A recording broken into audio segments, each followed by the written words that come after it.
wasn't what I expected from a research contract that paid twice the national median and required a 6-month blackout period after completion. The recruiter had pitched it like offshore work with security clearance. Long shifts, good food, boring days. The facility's name was Helix Point.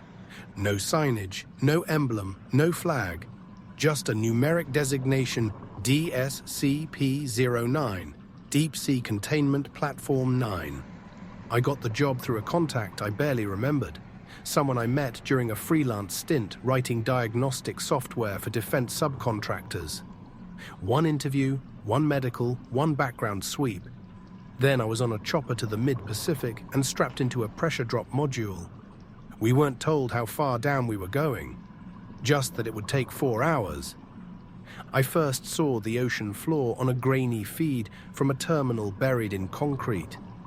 There was nothing to see, just silt and shadow, black on black, broken only by the slow sweep of our perimeter lights.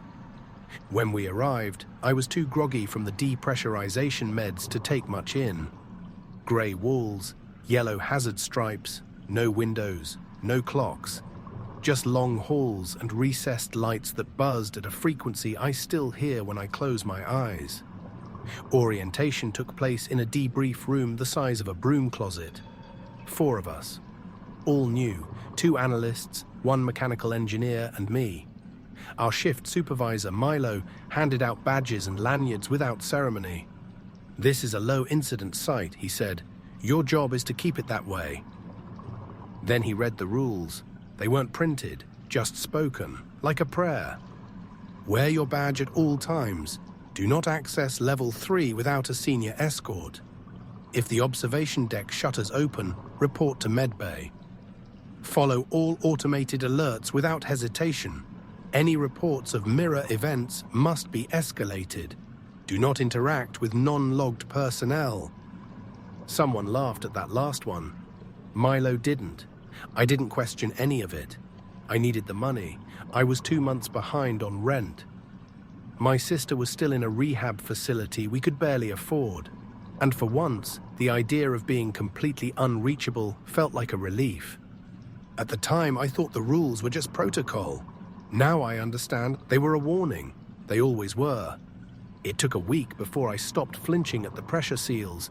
Every door in Helix Point opens with a short hiss, like something breathing on the other side.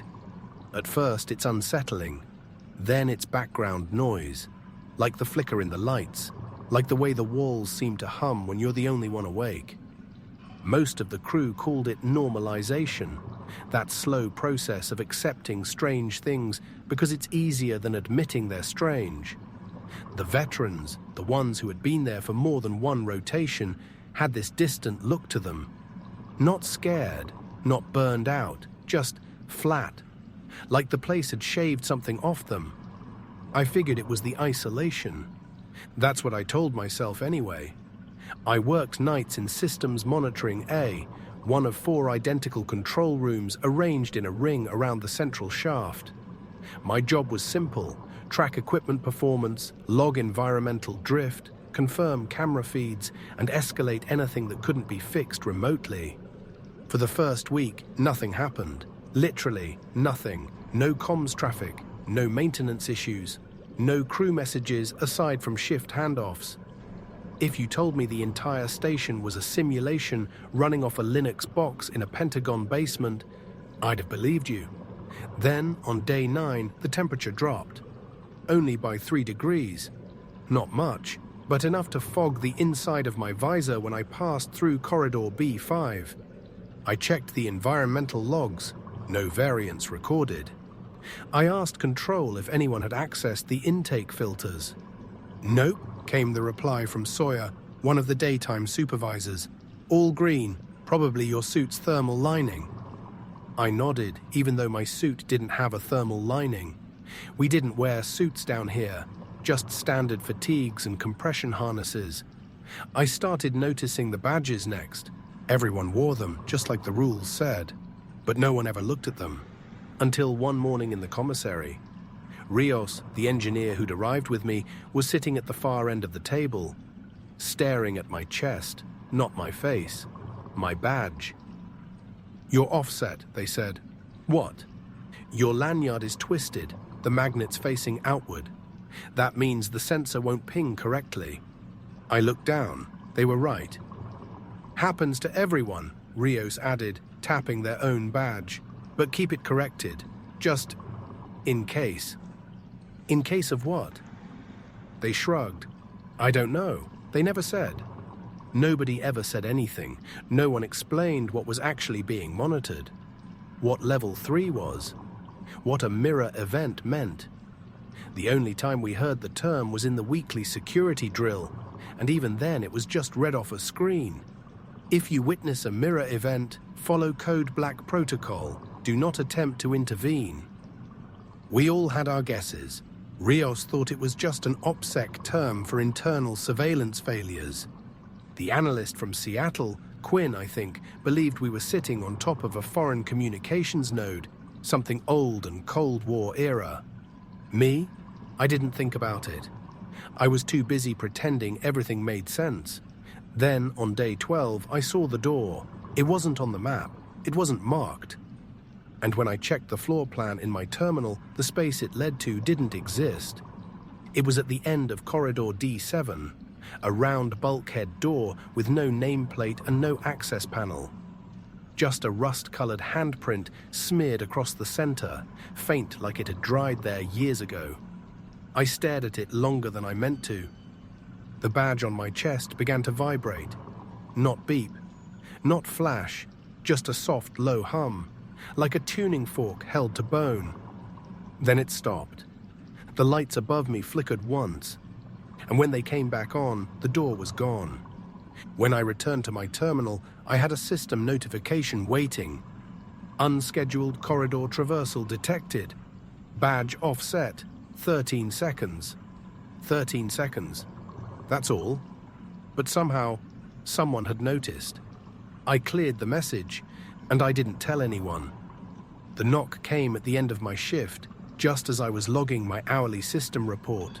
Not loud, not insistent, just soft, polite, like a neighbor asking to borrow sugar.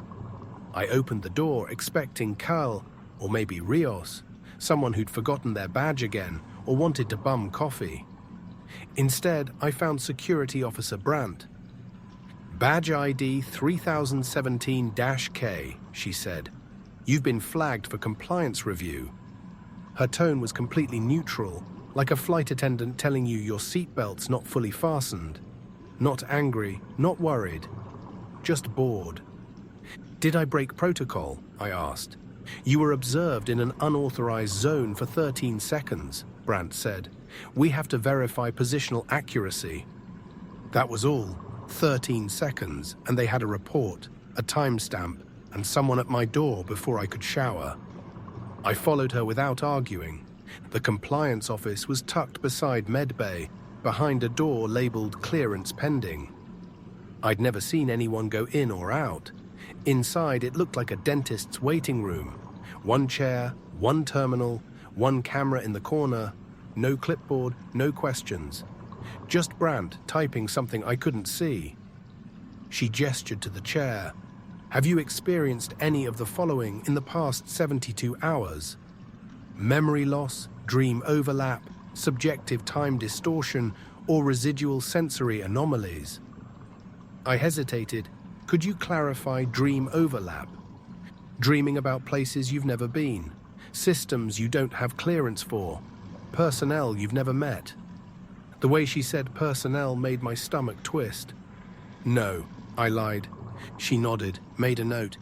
"Have you noticed unauthorized visual artifacts in facility architecture?" "I don't know what that means." Brandt leaned forward slightly. "Have you seen doors that aren't there anymore?" My mouth went dry. "No," I said. "No, nothing like that."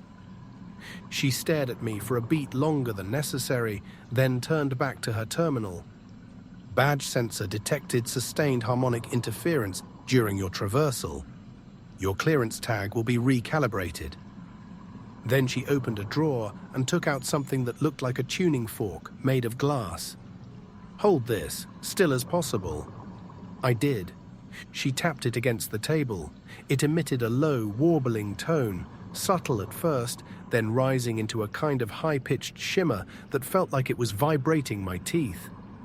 I wanted to drop it, but didn't. After 20 seconds, it stopped. She took it back, nodded, and said, "You're clean." I didn't ask what would have happened if I hadn't been. Back in my quarters, I sat on the edge of my bunk for a long time. I kept thinking about the door in D7, about how it was just gone. Like a trick of the light or a hallucination I'd agreed to believe in, but I knew it had been there. And somehow, so did they. That night, I didn't sleep. Not because I wasn't tired, but because when I closed my eyes, I saw the glass tuning fork again, reflected in a mirror that wasn't mine, in a room I'd never been in. And something behind me, out of focus. A shape, watching. There's no official access to level 3, no labeled elevators, no staff assignments, no shift rotations. Just a mention on the facility's architecture schematic. 3 lines of redacted text and a faint footprint on the sub-level map, marked authorized personnel only in font smaller than your thumbprint. But everyone knows it's there, and everyone pretends not to care. Rios was the first to talk about it out loud. We were seated in the commissary during an off-shift lull. The usual low buzz of recycled air, over-salted food, and 5 other techs avoiding eye contact. Rios leaned in and said casually, "Ever hear anything under the floor?" I looked up. What? Like sounds below us. When you're logging night readings, between cycles. Maybe plumbing, I offered. Plumbing doesn't click in sequence. They tap the table in a rhythm, click, pause, click, click, pause. Always the same pattern, like sonar, but wrong. I tried to joke. What? Like Morse code from Sea Ghosts? Rios didn't smile. Number, like something's responding, something down there. After that, I started listening closer during my shifts. Just past 200, the station always entered a kind of stillness. It wasn't just the usual quiet, it was vacuum silence, no crew movement, no machinery thrum, just the thin crackle of the security feed. That's when I first heard it, barely audible at first, like radio static underwater. Then the clicks, not mechanical, not organic, rhythmic, exactly as Rios described. And every time I heard it, the badge on my chest vibrated, subtle, almost imperceptible. Until one night it didn't. That night it was just cold. I checked my environmental panel, readings were nominal. But my breath was visible, fogging in front of my face in a sealed, temperature-controlled environment. Then the lights dimmed. Not a flicker, a soft fade like a camera lens narrowing. And that's when I saw it on camera 9. Level 2, corridor E3, the hallway outside the level 3 access hatch, the one no one talks about. A figure stood there, facing the door, still, no ID badge, no motion. Just presence. They didn't move for 19 minutes. Then they walked through the door. It didn't open. I saved the feed. I printed stills. And I did what I swore I wouldn't.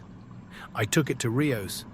They studied the images in silence, then said something I still can't shake. I saw this person last year. Same corridor, same clothes, same everything. You sure? I don't forget faces, especially ones that died on their 2nd week. What? Yeah, name was Mina Kova, Electrical Systems. She disappeared during a systems diagnostic. They called it a pressure breach, but she wasn't wearing a suit. They pushed the photo back to me. People don't walk around this place without clearance. But this person did. No, Rios said. That's the thing. They didn't walk. They leaned closer. They were following something. That night, I took the long way back to my bunk, passed by the corridor outside the level 3 access. I stood there for 5 minutes. No clicks, no badge hum, no breathing. But when I turned to leave, I swear on my life, The light behind the sealed hatch turned on, just long enough for a shadow to pass. I wasn't supposed to see it. The report wasn't in my work queue. It wasn't linked to my clearance profile. It shouldn't have been accessible through my terminal at all. But after the incident near level 3, I started digging. Not hacking, just following the cracks in the station's architecture. Old backup indexes, maintenance logs with mismatched timestamps, a few improperly declassified memos that never got scrubbed. That's how I found Incident Report 44B. It had no title, no signature, and half of it was redacted. But the subject line still read, "Subject exhibited Type 2, persistence following zone echo reactivation." The report described a tech who'd been assigned to containment recalibration on sub-level 2. No name given, referred to only as Tech 44. Initial conditions normal, environmental readings stable. Then, subject failed to respond to 4 direct radio pings. Then, audio recording captured 5 minutes of unintelligible whispering, terminated abruptly at 0413. Then, subject was recovered wandering Sector D, unresponsive, no visible trauma. Medical observation notes followed. No memory of assignment. Delayed speech response. Eye movement inconsistent with light sources. Pulse rate synchronized to unidentified sonar pattern. Referred to level 3 for post-exposure containment. That last line was crossed out in red ink. Below it, handwritten, transferred or kept. The report ended with one instruction, stamped and underlined: do not initiate debrief. I spent the next hour staring at the blinking cursor in my terminal. Somewhere in the station, someone else had seen this. I tried to message Rios, no response. I checked the staff roster. Rios's name was gone, not marked as transferred, not flagged for off-site leave, just absent. Like they'd never logged in. Like they were never here. The footage I'd saved from Camera 9, gone. The prints I gave Rios, torn in half and left on my bunk. No note, just 2 fragments of Mina Kova's face, split at the eyes. When I asked around, no one remembered Rios. Not Milo, not Sawyer. Not even the commissary cook who used to save them the spicy rations. "Are you sure they weren't on Alpha Shift?" someone asked. There is no Alpha Shift. I went back to corridor D7, the one where I saw the door, the one that shouldn't exist. The corridor looked normal, but this time, when I passed the spot where the door had been, my badge didn't hum. It didn't do anything. I tapped it, shook it, still nothing. Then I saw the reflection in the emergency panel glass, a shadow behind me, still, patient, smiling. I didn't turn around. Every instinct in my body wanted to, but something deeper said don't. Like the part of your brain that flinches from heat before you know you've touched the stove. The shadow in the reflection didn't move. It wasn't breathing. It wasn't... Right, it was shaped like me. But it wasn't standing like me. Its arms hung too low, its head tilted just a little too far, as if the bones had been bent to fit inside skin that didn't belong. And the smile, it wasn't friendly or even mocking. It was knowing, like it had been waiting for me to notice. I stepped backward slowly. The reflection didn't.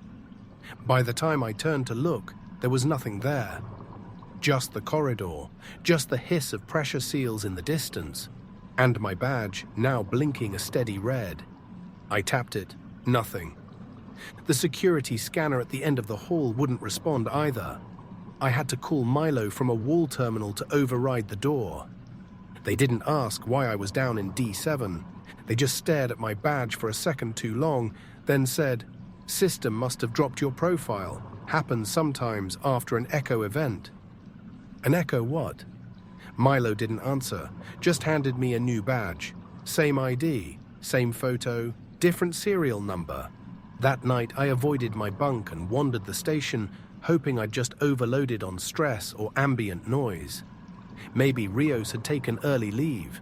Maybe I'd hallucinated the door. Maybe isolation had rewired my brain the way cold rewires skin.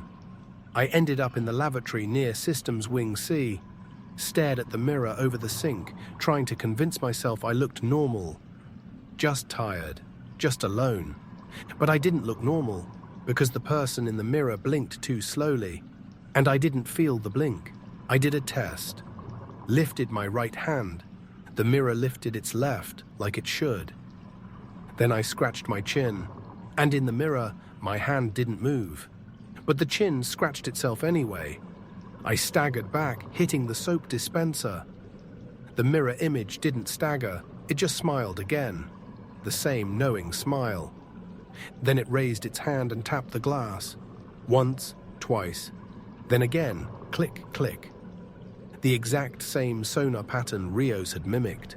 The mirror didn't crack, but my composure did. I backed out of the lav, heart hammering, throat raw, breath shaking. Because here's the part that really scared me. When I finally ran, my reflection didn't follow. It stayed there, waiting. The next morning, Milo cornered me outside the lift access. They didn't say hello, didn't ask how I slept. They just said, "You've been reassigned." Where? Temporary rotation, sub-level 3, maintenance oversight. I stared at them. There's no sub-level 3. They didn't smile. There is now.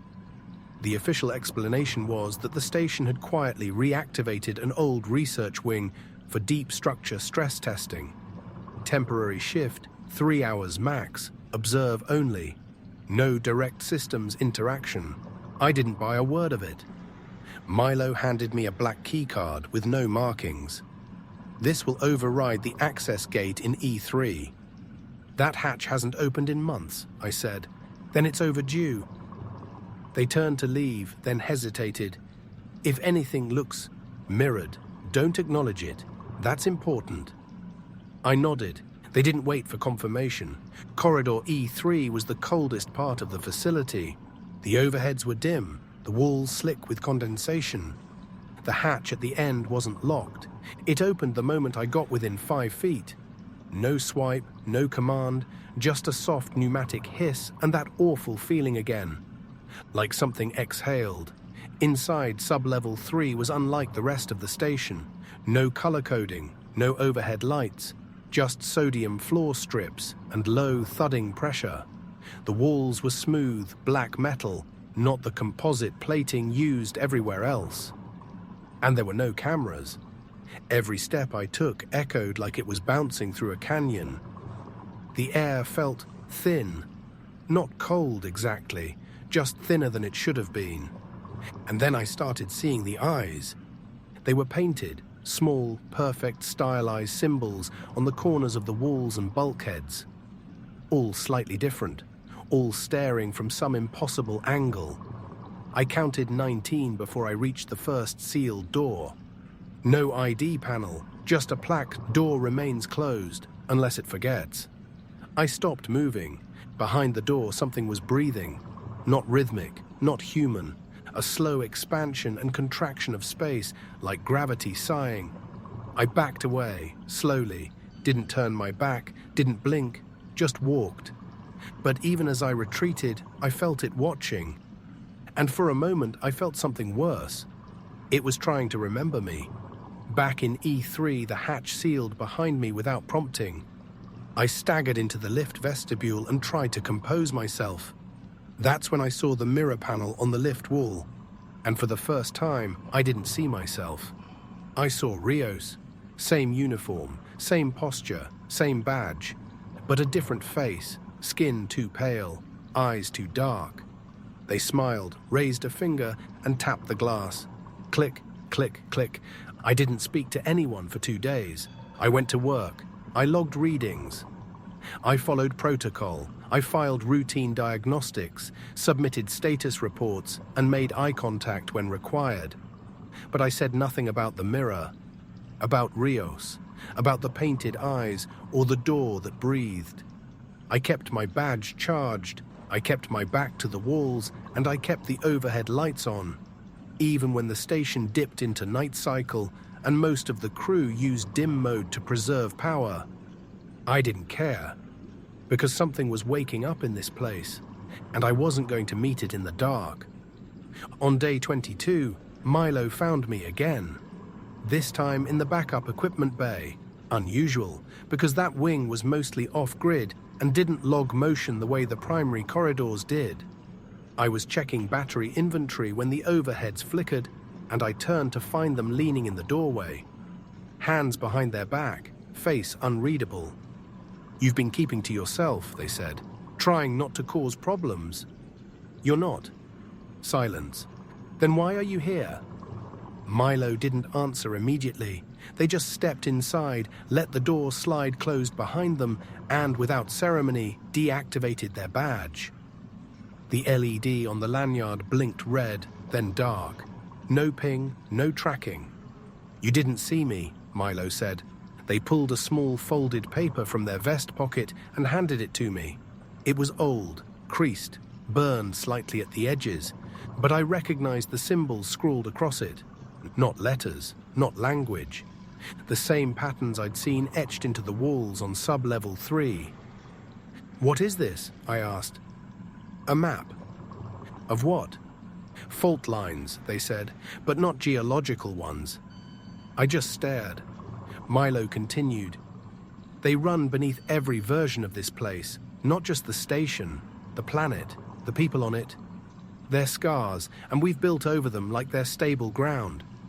"Who's we?" Milo met my eyes.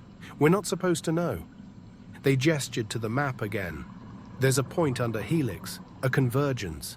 Something fractured there, long ago. And every so often, under just the right conditions, it tries to realign." "Realign what?" "Us, it, the reflection, the gap in between." They looked tired, older somehow than they had 2 days ago. Sub-level 3 wasn't built, it was revealed. When the trench shifted, it opened something that had been compressed out of sync with the rest of us. They paused. "Some of us call it the Janus zone. Two-faced space. It doesn't know which direction time flows." I wanted to say 1,000 things. That I didn't believe them. That this was crazy. That none of this explained Rios or the mirror or the painted eyes. Instead, I just asked, what happens if it finishes realigning? Milo didn't speak for a long time. Then, people stopped being people. The lights in the bay dimmed. Milo's badge blinked back to life. "Don't ask me for help again," they said quietly. This was already one risk too many. And then they were gone. I sat in the dark for an hour, holding that crumpled map and listening to the soft, distant, clicking echo up from beneath the floor. Just once I thought I heard a voice in it, calling my name. I didn't sleep that night. Sleep had become something dangerous, an exposure, an invitation. Because lately, every time I closed my eyes, I saw places I hadn't been. Not in this version of reality anyway. Places that bled the colors wrong. Hallways shaped like memories, reflections that stared before I did. When I finally drifted off, it wasn't rest. It was arrival. In the dream, I stood in sub-level 3, but it was different now, unfinished, or maybe unfinishing. The floor rippled slightly underfoot, like stretched plastic over water. The eyes on the walls blinked, one by one, in time with my breathing. In front of me stood Rios. They were smiling, but their face kept changing. Familiar, then stranger, then something impossible. They lifted a hand and whispered, "Everything wants in. Even you." I woke up gasping. My badge was blinking again, only not red this time. Green, solid. Except it wasn't during any of my shift blocks, and green meant active clearance. Someone had remotely accessed my profile. I tried calling Milo, no answer. I tried pinging admin. Silence. When I checked the system log, I saw it. A single line. Access granted. Janus Gate. ID 3017-K. I ran, didn't think, didn't gear up. I sprinted through 4 corridors, down an emergency access hatch, across a diagnostic hall that hadn't been used in months. When I reached the E3 junction, I expected to be stopped. security, seals, something. But the door to sub-level 3 was wide open. Inside, the lights were different. No flickering, no emergency glow, just pure white lumens, perfectly spaced. And silence, a complete absence of sound, so complete it made my ears hurt. That's when I noticed something had changed. The painted eyes on the walls. They weren't painted anymore. They were open, depth behind them, not holes, not carvings. Just presence, watching. A voice echoed from down the corridor, not aloud, inside my head, perfectly clear. You've already stepped through. We've just been waiting for you to notice. I turned back. The corridor I came from was gone. In its place was me, or a version of me, standing, silent, smiling, no badge, no eyes, just the mirror image. Finally catching up. I didn't run. There was nowhere to run to. The corridor behind me, the one I'd just come through, was gone. Not just sealed, erased, like someone had taken a scalpel to the geometry of the station and sliced out the path I came from. The thing wearing my shape didn't speak. It didn't have to. It was humming. Not a melody, not words, just resonance. A low, vibrating tone I felt more than heard, like bass through concrete. My badge buzzed against my chest, then shut off completely. No red, no green, just dead. The thing smiled wider and stepped aside.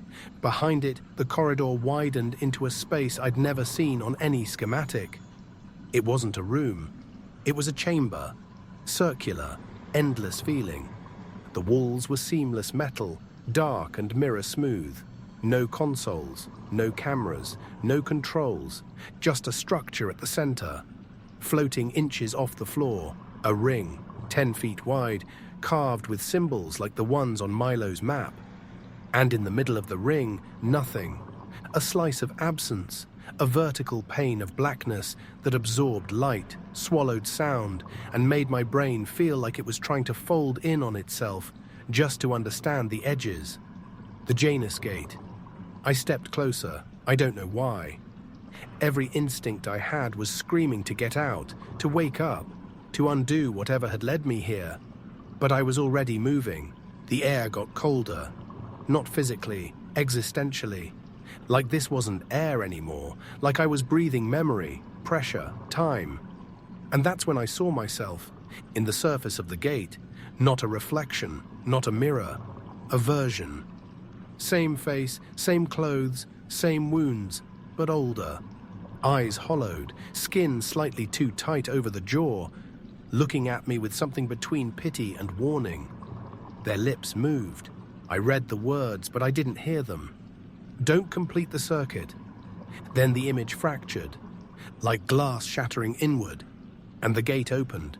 I saw everything. I saw sub-level 3 before it was built, before it was found, when it was only an echo in the architecture of the planet. A pressure seam in the crust that led somewhere else, a fault line in reality itself. I saw the first person who stepped through decades ago. Not a researcher, not a scientist, just a maintenance contractor named Fletcher who vanished from a trench survey in 1979. I saw him emerge years later, same body, different eyes, speaking a language made of static and sonar and dreams. And I saw what came with him. They were ideas at first, not beings, not shapes, just concepts that bled into perception, voices in reflections, unspoken rules, rooms that didn't exist until you remembered them. They don't move, they mimic, they don't invade, they invite. And once you start listening, once you hear that first click-click pattern or see the wrong smile in the mirror, you've already stepped inside. That was the Janus Gate's truth. It wasn't a portal, it was a mirror with memory. And it wants symmetry. Something touched my shoulder. I spun, too slow. The thing that had followed me, the mirror thing, was reaching forward now, not attacking, not grasping, offering. Its hand didn't touch skin, it touched thought. And just for a moment I understood. This wasn't about escape. It was about reflection, about balance, about letting something wear your shape so it could move freely where you couldn't. I ran. I don't remember how I got out. 1 second I was inside that chamber. The next I was in medbay, flat on my back, lungs burning, body slick with cold sweat. An emergency crew hovered over me. A heart monitor screamed. Milo stood in the doorway, face like stone. "You opened it," they said, not a question. I didn't mean to. "You were cleared," they said. "The system tagged you." No one cleared me. "No," Milo said, "but something did." I spent the next day in medbay. Vitals were stable, neurological scans clean. My badge had been reactivated without explanation. None of the techs spoke to me unless they had to, and when they did, their eyes never quite met mine. They checked my pulse, my temp, my chart. Never me. The psych evaluator, a stone-faced civilian named Lena, asked only 3 questions. "Do you recognize your reflection? Has anyone else spoken to you with your voice? Do you understand what the gate is for?" I said no to all 3. Lena typed for a long time. "Your answers are consistent with containment stability." "What happens if I answer yes?" They didn't look up. No one ever answers yes twice. I was cleared for light duty, assigned to watch duty, the digital equivalent of a closet. 1 dark room, 6 monitors, 1 feed looped from level 3. Milo came to see me on the 2nd shift. They brought food, didn't sit. "There's something I didn't tell you," they said quietly. "Which part?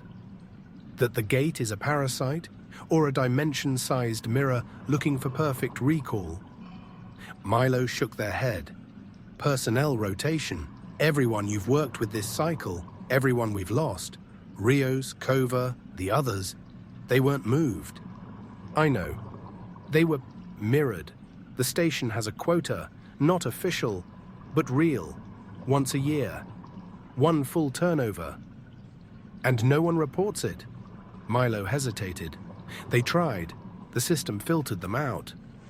"Filtered?" "As noise, as interference." I stared at the monitors.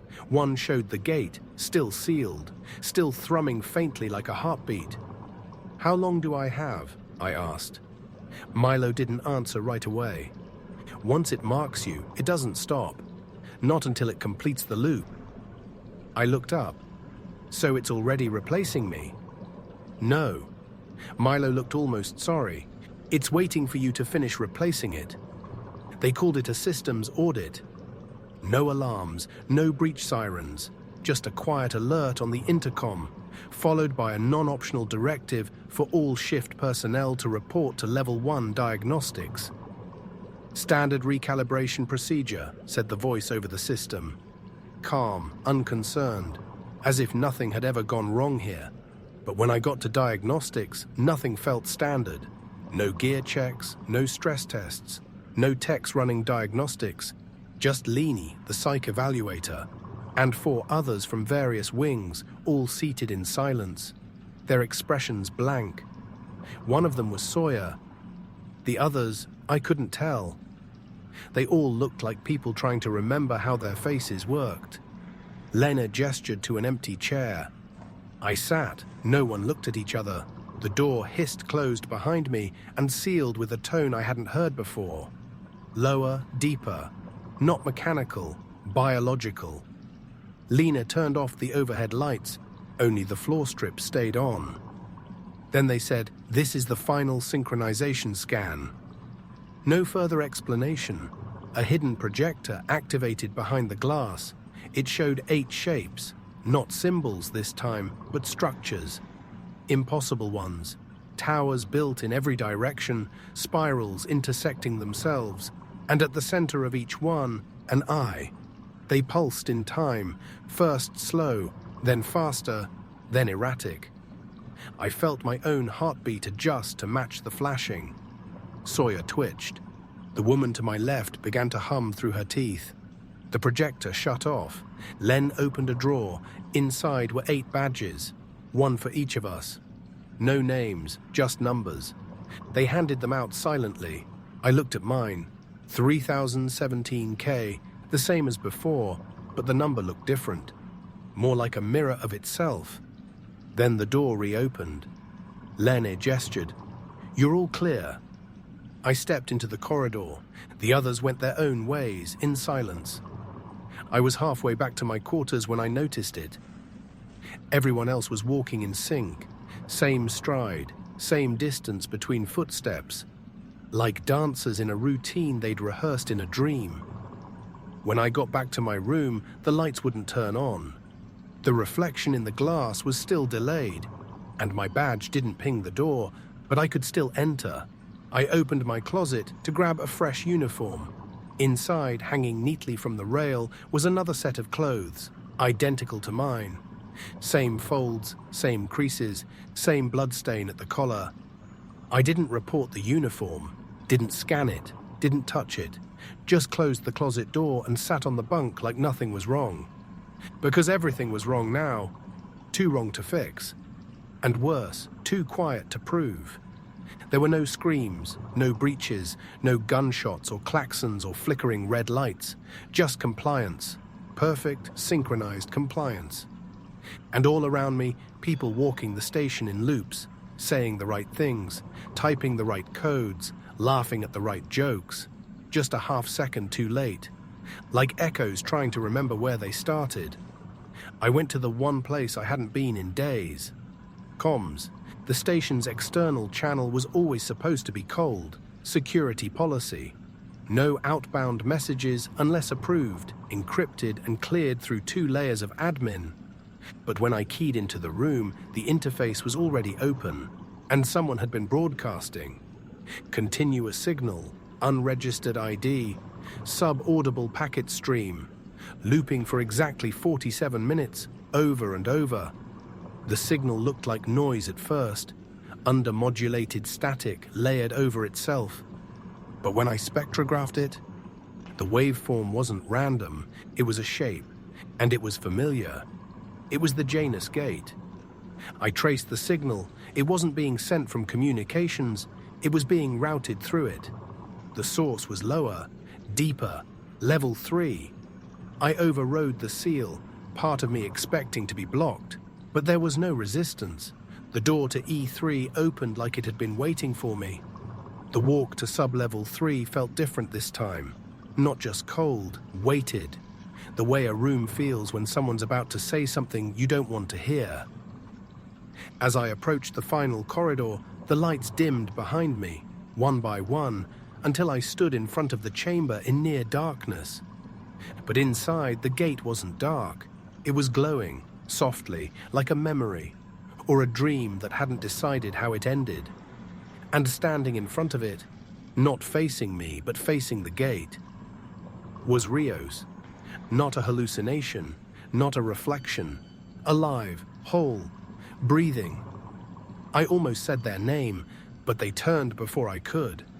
Their eyes were filled with light, not glowing, just reflecting too much, like their pupils were mirrors facing inward. They smiled, gently, not the twisted, knowing smile I'd seen in the reflection, just tired. And they said, "You still think it's trying to get out? It's not. It's trying to bring something back." The gate pulsed once, then the signal died. The signal didn't just stop, it evaporated. One frame it was there, alive in the data stream, like a heartbeat. The next, the waveform collapsed into flatline, not zeroed, not jammed. Just gone, like the medium itself had ceased to exist. Rios stepped backward from the gate, not toward me, not toward the corridor, toward the center of the room, where the ring hovered an inch off the floor. "I remember now," they said, "what we were before, what we were meant to be." "Rios, don't," I said, but they didn't seem to hear me, or maybe they were listening to someone else. They stepped into the ring and vanished, not in a flash of light, not with a sound. They simply stopped resolving. Like the frame rate of reality skipped them, and they never returned. I ran. I don't know how I made it back to the main deck. I think the station let me go. I think the gate knew I wasn't ready. When I reached the lift, Milo was waiting. Their eyes were bloodshot. They were holding a small black device, looked like a detonator, but it pulsed faint green. "What did you see?" they asked. "Rios." Milo nodded once, no surprise, no panic, just resignation. "It's almost ready then." "What is?" They looked at me. "The merge." They brought me to a sealed room I'd never seen, Signal Isolation Bay 6. It wasn't on the map. It had no access logs. It had no name, just a retinal scanner that recognized Milo and opened like a whisper. Inside, a control console, a biometric terminal, and in the middle, a core housing unit, unpowered, dusty, ancient. "This was part of the original facility," Milo said, "before it was renamed, before we knew what was buried underneath. They built over it. They always build over it." Milo activated the terminal. The screen displayed one prompt: initiate divergence containment. I stared at it. What happens if we say yes? We seal the gate, cut it off mid-signal, collapse the loop before it finishes closing. And if we don't?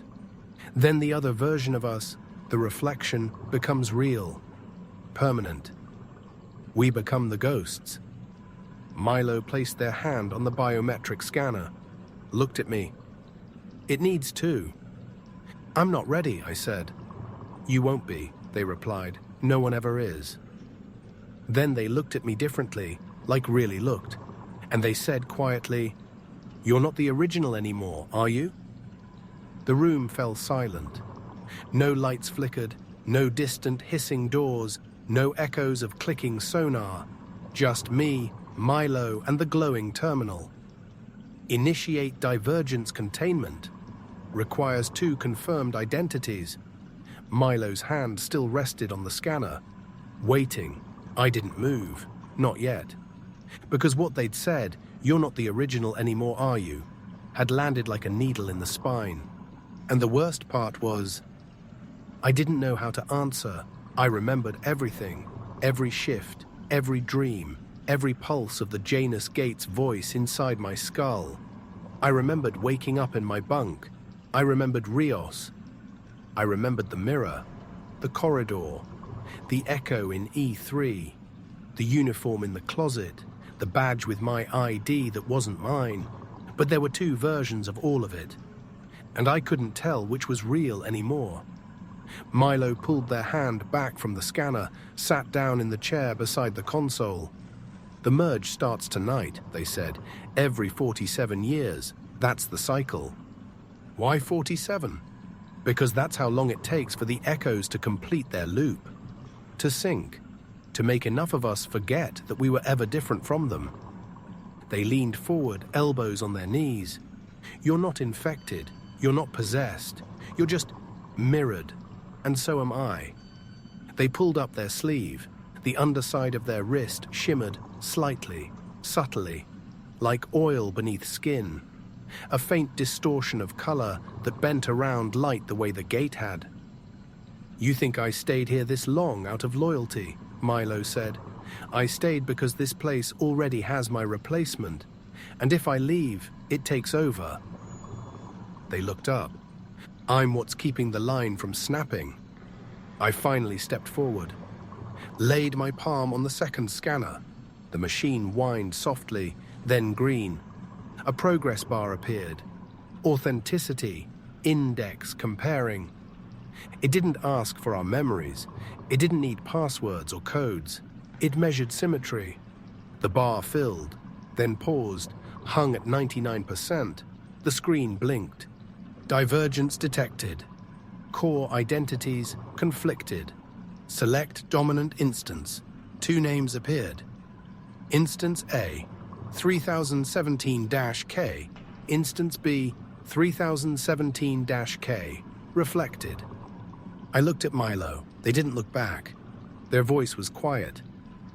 "You have to choose which one of you leaves." I closed my eyes. I thought about the badge. The memories. The moment in the mirror when I scratched my chin and it didn't follow. And I realized That wasn't the moment the change began. It was the moment I noticed. The real shift had started long before. I reached toward the screen, and I chose Instance B. There was no confirmation, no warning, no explosion, just a quiet hum and a sudden sense of vertigo. Like something had been turned off inside gravity. The machine powered down, the terminal went dark. When I opened my eyes, I was alone. Milo's seat was empty. Their badge rested on the console, and outside the room, the corridor lights had returned to normal. The gate never opened again. The echoes stopped. No more replacements. Helix Point was decommissioned 2 months later. Official reason, seismic instability. Unofficially, I think they knew the circuit had been cut. I still see reflections that hesitate before mimicking me. I still hear that faint click-click in dreams. And sometimes, just sometimes, when the air is very still, I think I hear Milo's voice. You made the right choice. But you'll always wonder if you picked the right version of you. I live inland now. No mirrors in the house, no phones, no glass. I write things down with a pen and keep them in paper journals that no one reads. But sometimes, when I pass by still water or a window left uncovered at night, I catch a shape behind me. And it smiles, not like it's chasing me, but like it's still waiting.